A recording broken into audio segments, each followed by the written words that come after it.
Hi ಎಲ್ಲರಿಗೂ ನಾನಿವತ್ತು project oriented question of economics third question explain ಮಾಡ್ತಿದ್ದೀನಿ. ಆಲ್ರೆಡಿ 2 ಕ್ವೆಶನ್ಸ್ ಎಕ್ಸ್ಪ್ಲೈನ್ ಮಾಡಿದ್ದೀನಿ. ಮಿಸ್ಸಿಂಗ್ ಪ್ರಾಡಕ್ಟ್ಸ್ ಮತ್ತು name the currencies of any 5 countries upload ಮಾಡಿದ್ದೀನಿ. ನೋಡಿ, ಲೈಕ್ ಮಾಡಿ, ಸಬ್ಸ್ಕ್ರೈಬ್ ಮಾಡಿ.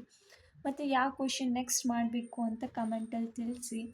ಮತ್ತು ನೆಕ್ಸ್ಟು ನಾನು ಇವಾಗ third question prepare a budget on monthly income and expenditure of your family. ಇದು second P U C project oriented question.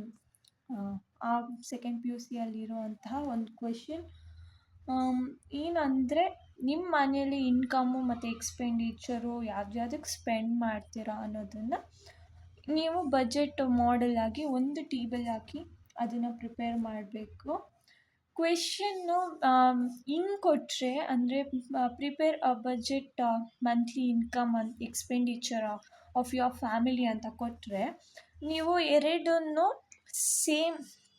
Same ಬರಬೇಕು, same amount ಬರಬೇಕು ಎರಡು ಕಡೆಯೂ. ಮತ್ತು ಅವ್ರು ಇನ್ನೊಂದು ಕೊಡ್ತಾರೆ, ಬೇರೆ ಥರ ಕ್ವೆಶನ್ ಕೊಡ್ತಾರೆ. ಒಂದು ಸಲ ಇನ್ಕಮ್ನ ಜಾಸ್ತಿ ಬರೀರಿ ಅಂತ ಕೊಡ್ತಾರೆ, ಇಲ್ಲಾಂದರೆ ಎಕ್ಸ್ಪೆಂಡಿಚರ್ನ ಜಾಸ್ತಿ ಬರೀರಿ ಅಂತ ಕೊಡ್ತಾರೆ. ಏನಂದರೆ, ನೀವು ಎಕ್ಸಾಮ್ ಬರೆಯೋ ಟೈಮಲ್ಲಿ ಟೆನ್ಷನ್ ಮಾಡಿಕೊಂಡಾಗ ಬೇರೆ ನೀವು ಪ್ರಿಪೇರ್ ಬಜೆಟ್ ಅಂತ ಮಾತ್ರ ನೋಡಿಬಿಟ್ಟು ಬೇರೆ ಇದೇ ಇದೆ ಅಂತ ಅಂದ್ಬಿಟ್ಟು ಸೇಮ್ ನಂಬರ್ಸ್ನ ಹಾಕ್ಬಿಡ್ತೀರ. ನಿಮ್ಗೇನು ಗೊತ್ತಿದೆಯೋ ಅದನ್ನೇ ಹಾಕ್ಬಿಡ್ತೀರ. ಅದಕ್ಕೋಸ್ಕರ ನೀವು ಫುಲ್ ಕ್ವೆಶನ್ನ ಒಂದ್ಸಲ ಓದಿ ಅರ್ಥ ಮಾಡಿಕೊಂಡು ಬರೆಯೋದು ವೆರಿ ಗುಡ್ ಅಂತ ಹೇಳ್ತೀನಿ. ಮತ್ತು ಇನ್ಕಮ್ ಏನಕ್ಕೇನು ಯೂಸ್ ಮಾಡ್ತೀರಾ? ಅಗ್ರಿಕಲ್ಚರ್ ನೀವೇನು ಫಾರ್ಮಿಂಗ್ ಮಾಡ್ತೀರೋ ಅದು ನಿಮ್ಗೆ ಇನ್ಕಮ್ ಆಗುತ್ತೆ. ಮತ್ತು ಅನಿಮಲ್ ಹಸ್ಬೆಂಡರಿ ಕೂಡ ನಿಮ್ಗೆ ಇನ್ಕಮ್ ಆಗುತ್ತೆ. ಮತ್ತು ಸ್ಯಾಲ್ರಿ ಕೂಡ ನಿಮ್ಗೆ ಇನ್ಕಮ್ಮೇ ತಾನೇ. ನಿಮ್ಗೆ ಏನು ಸ್ಯಾಲ್ರಿ ಬರುತ್ತೋ ಅದು ನಿಮ್ಗೆ ಇನ್ಕಮ್. ಮತ್ತು ರೆಂಟ್ ಅಂದರೆ ಎಕ್ಸ್ಪೆಂಡಿಚರ್ ರೆಂಟ್ ಬಂದರೆ ನೀವು ರೆಂಟ್ ಪೇ ಮಾಡೋ ಥರ ಆಗುತ್ತೆ.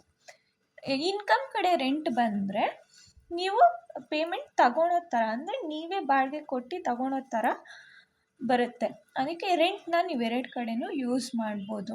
ಮತ್ತು ಇಂಟ್ರೆಸ್ಟ್ ನೀವೇನು ಅಮೌಂಟ್ ಕೊಟ್ಟಿರ್ತೀವೋ ಅದಕ್ಕೆ ಇಂಟ್ರೆಸ್ಟ್ ಬರೋದು ಕೂಡ ನಿಮಗೆ ಇನ್ಕಮ್ ಆಗುತ್ತೆ. ಸರಿನಾ? ಎಕ್ಸ್ಪೆಂಡಿಚರ್ ನೋಡೋಣ.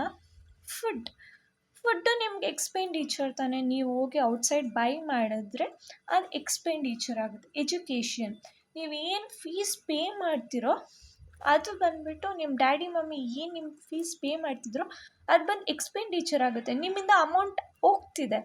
ಮತ್ತು ಹೆಲ್ತು ಮತ್ತು ನಿಮ್ಗೇನಾದರೂ ಹೆಲ್ತ್ ಇಶ್ಯೂಸ್ ಆದರೆ ಅದು ಕೂಡ ಎಕ್ಸ್ಪೆಂಡಿಚರ್ ಆಗುತ್ತೆ. ಟ್ರಾನ್ಸ್ಪೋರ್ಟೇಷನ್ ಅಂದರೆ ಪೆಟ್ರೋಲು, ಡೀಸೆಲ್ ಆಗಿರಲಿ, ಏನೋ ಒಂದು ಅದು ಹಾಕ್ಸೋದ್ರಿಂದ ನಿಮ್ಗೆ ಅದು ಎಕ್ಸ್ಪೆಂಡಿಚರ್ ಆಗುತ್ತೆ.